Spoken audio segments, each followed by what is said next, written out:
इस वीडियो में आप लोगों को पता चलेगा जेई मेन के बारे में, इंजीनियरिंग कोर्सेज के बारे में, उसकी फीस और अदर्स डिटेल। हमारे यहाँ बहुत सारे बच्चों का ड्रीम होता है कि उन्हें इंजीनियर बनना है, 12th के बाद इंजीनियरिंग करनी है। आप लोगों में से बहुत सारे बच्चों ने जेई मेन की तैयारी करी होगी।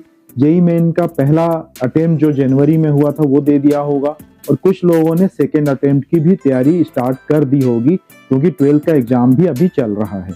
इमीडिएटली 12th के एग्जाम के बाद आप तैयारी करना स्टार्ट करेंगे। जेई मेन सेकेंड अटेम्प्ट का ऑलरेडी फॉर्म भरा जा चुका है, उसमें जो करेक्शंस की रिक्वायरमेंट थी वो पूरी हो चुकी है। आप सब लोगों को पता है जो जेई मेन की तैयारी कर रहे हैं कि इंजीनियरिंग एंट्रेंस एग्जाम्स की तैयारी करना एक तपस्या है, कि या किसी, आप ये बोल सकते हैं कि किसी तपस्या से कम नहीं है। बहुत सारे बच्चे जो ऑलरेडी जेई मेन का पेपर दे चुके हैं, या बहुत सारे बच्चे जो जेई मेन की तैयारी करते हुए अगले 1 या 2 सालों में जेई मेन का पेपर देंगे, उनके लिए ये वीडियो बहुत इंपॉर्टेंट हो सकती है अगर वो ध्यान से इसको देखें तो। जेई मेन एक नेशनल लेवल का एग्जाम है, जिसके थ्रू बहुत प्रेस्टिजियस जो इंजीनियरिंग इंस्टीट्यूट्स हैं उसमें एडमिशन मिलता है, जैसे एनआईटीज हो गए, ट्रिपल आईटीज हो गए, और कुछ सेंटर फंडेड टेक्निकल यूनिवर्सिटीज होती हैं या सेंटर फंडेड टेक्निकल इंस्टीट्यूट्स होते हैं, उसमें भी एडमिशन जेई मेन के थ्रू मिलता है। आपके पास ये क्वेश्चन आ सकता है कि हमने एनआईटीज तो सुना हुआ है, ट्रिपल आईटीज भी सुना हुआ है, ये सीएफटीआई क्या है? सीएफटीआई बहुत सारे ऐसे इंस्टीट्यूट्स हैं जिसको गवर्नमेंट फंड करती है बच्चों को पढ़ाने के लिए, जैसा इंडियन इंस्टीट्यूट ऑफ साइंस जो बैंगलोर में है, Indian science institute and research, ये इस तरह के इंस्टीट्यूट हैं। कुछ सेंटर फंडेड इंस्टीट्यूट जो आसाम में है, सेंटर टेक्निकल यूनिवर्सिटीज बोलते हैं उसको। इस तरीके के बहुत सारे इंस्टीट्यूट हैं जो सीएफटीआई के अंदर आते हैं। इसके अलावा बच्चों का ये भी क्वेश्चन हो सकता है कि मैं जेई मेन की तैयारी नहीं कर पाया, जेई मेन का पेपर नहीं दे पाया, तो भी क्या मैं इंजीनियर बन सकता हूँ? डेफिनेटली आप इंजीनियर बन सकते हैं। बहुत सारे स्टेट गवर्नमेंट अपने लोकल लेवल पे भी, अपने स्टेट लेवल पे भी इंजीनियरिंग एंट्रेंस की तैयारी कराते हैं, जैसे कि West Bengal CET, WBCET, West Bengal common entrance test. इसी तरीके से कर्नाटक गवर्नमेंट का है कोडेक, जिसमें कि वो common engineering and medical entrance exam करते हैं। केरला गवर्नमेंट का अपना अलग है, महाराष्ट्र गवर्नमेंट का है। इस तरीके से बहुत सारे इंस्टीट्यूट हैं। इसके अलावा आपको एक जानकारी और मैं देना चाहता हूं, जो प्रेस्टिजियस इंस्टीट्यूट है इंडिया में, आईआईटी, इंडिया ही क्या पूरे वर्ल्ड में जो प्रेस्टिजियस इंस्टीट्यूट्स में गिना जाता है इंजीनियरिंग की पढ़ाई के लिए, बीटेक की पढ़ाई के लिए, उसमें भी एडमिशन जेई मेन के थ्रू होता है। कैसे होता है? जेई मेन के जो टॉप परफॉर्मर हैं, आप ये बोल सकते हैं जो टॉप 20 परसेंटाइल में आते हैं जेई मेन के थ्रू, वो बच्चे जेई एडवांस लिखने के लिए एलिजिबल होते हैं, और जेई एडवांस के मार्क्स के बेसिस पे प्रेस्टिजियस आईआईटी में एडमिशन मिलता है। इस तरीके से आप समझ सकते हैं कि जेई मेन कितना इंपॉर्टेंट एग्जाम है उन बच्चों के लिए जो अपना कैरियर इंजीनियरिंग स्ट्रीम में बनाना चाहते हैं, जो ग्रेजुएशन इंजीनियरिंग स्ट्रीम में करना चाहते हैं, बीटेक करना चाहते हैं। आप लोग को शायद पता ना हो, लेकिन आईआईटी का जो एग्जाम है, जिसको हम जेई एडवांस बोल रहे हैं, वो वर्ल्ड का 2nd नंबर का टफेस्ट एग्जाम है।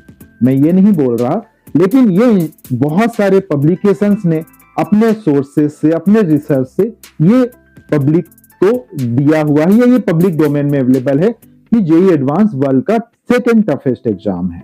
बहुत सारे छात्रों का ये भी क्वेश्चन हो सकता है कि मैंने जेई एडवांस नहीं दिया, या मैं जेई एडवांस के लिए एलिजिबल नहीं हुआ, मैं जेई मेन भी नहीं दे पाया, तो भी क्या मैं इंजीनियर बन सकता हूं? बिल्कुल बन सकते हो दोस्तों। बहुत सारे ऐसे इंस्टीट्यूट्स हैं, प्राइवेट इंस्टीट्यूट हैं जो बहुत प्रेस्टिजियस हैं, और वो अपने लेवल पे अपना इंजीनियरिंग एंट्रेंस एग्जाम्स करते हैं। उसमें नाम आता है बिट्स का, BIT, bits, Birla institute of technology. वो भी एक बहुत प्रेस्टिजियस इंजीनियरिंग इंस्टीट्यूट है जो अपना बिट सेट के नाम से एंट्रेंस एग्जाम कंडक्ट करता है।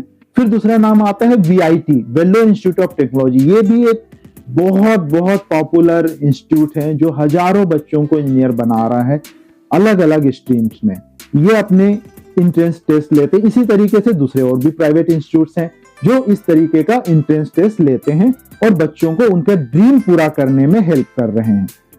जहां तक बात आती है आपका, या आपके अंदर क्वेश्चन आ सकता है कि इनकी फीस क्या होती है, तो दोस्तों जो प्राइवेट इंस्टीट्यूट है उनकी फीस डेफिनेटली थोड़ा सा ज्यादा होता है।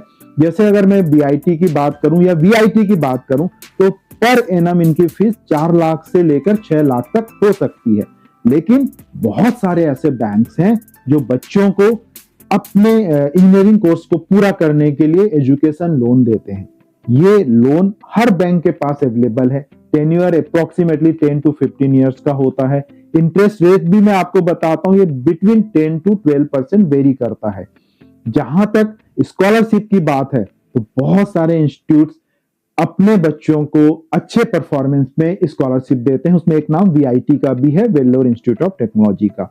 कुछ ऐसी कंपनियां हैं जो मेधावी छात्रों को स्कॉलरशिप देती है उनके ग्रेजुएशन को पूरा करने के लिए।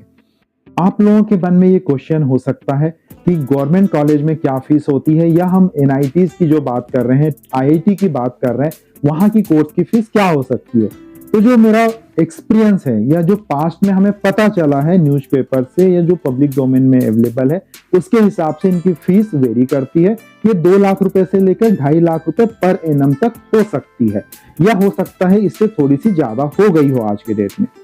लेकिन आप लोगों के लिए खुशखबरी भी है दोस्तों, इस तरह के इंस्टीट्यूट्स में अगर आप लेना चाहते हैं एडमिशन, आप एलिजिबल होते हैं एडमिशन लेने के लिए, तो बहुत सारे बैंक आपको लोन देते हैं।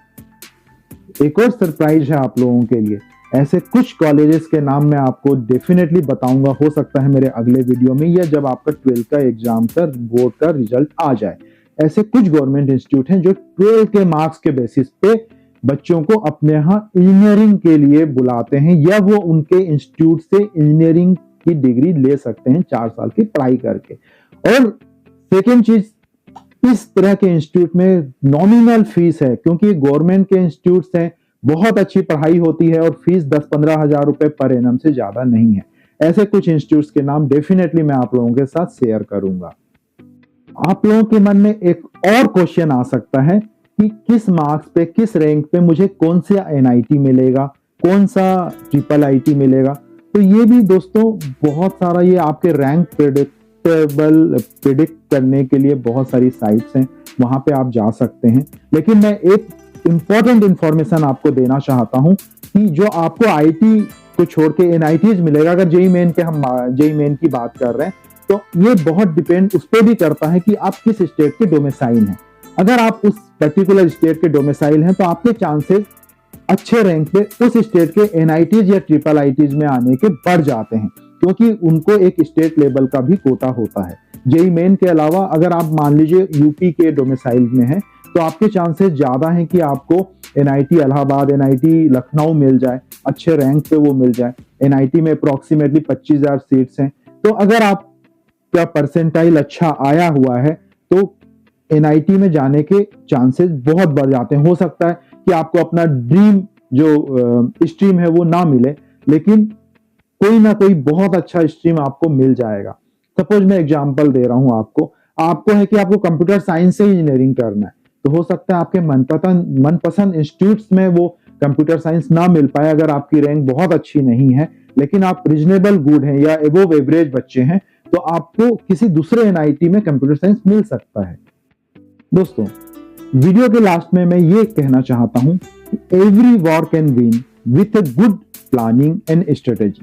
इंजीनियरिंग एंट्रेंस की तैयारी भी किसी वॉर से कम नहीं है।